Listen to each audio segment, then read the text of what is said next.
প্রায় সবাই এখন ঘরে ওয়াইফাই ব্যবহার করেন, কিন্তু দেখা যায় দিনের বেশিরভাগ সময়ই ওয়াইফাইয়ের গতি কমে যায়। কোনো মুভি কিংবা নাটক দেখার সময় এমনটা হলে মুড একেবারেই নষ্ট হয়ে যায়।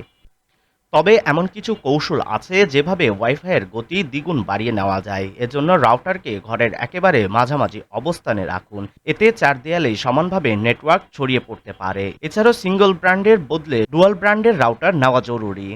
এই ডুয়াল ব্র্যান্ড রাউটারের সাহায্যে সহজে গিগাহার্টজের ব্র্যান্ড পাওয়া যায়, এতে ইন্টারনেটের স্পিড দ্বিগুণ হয়ে যায়। ঘর অনেক বড় হলে আপনাকে লাগাতে হবে ম্যাশ ওয়াইফাই এক্সটেনশন প্রযুক্তি। এতে পুরো ঘরেই সমান ব্র্যান্ডের ইন্টারনেট স্পিড বজায় থাকবে। প্রতি ৩-৪ দিন অন্তত আপনাকে রাউটারটি ৫ থেকে ১০ মিনিটের জন্য বন্ধ করে রাখা দরকার। এতে রাউটারের শক্তি বা কর্মক্ষমতা বজায় থাকবে। রাউটারে ধুলো ময়লা জমলে সেগুলো পরিষ্কার করে নেওয়া দরকার, যা না করলে আপনার ইন্টারনেটের পারফরমেন্স কমতে পারে। রাউটারের পিছনে থাকা WPS বাটনের মাধ্যমে কোনো পাসওয়ার্ড ছাড়াই গেস্ট ডিভাইসে সংযোগ দিতে পারেন। প্রতিদিনের ডাক ডিজিটাল ডেস্ক।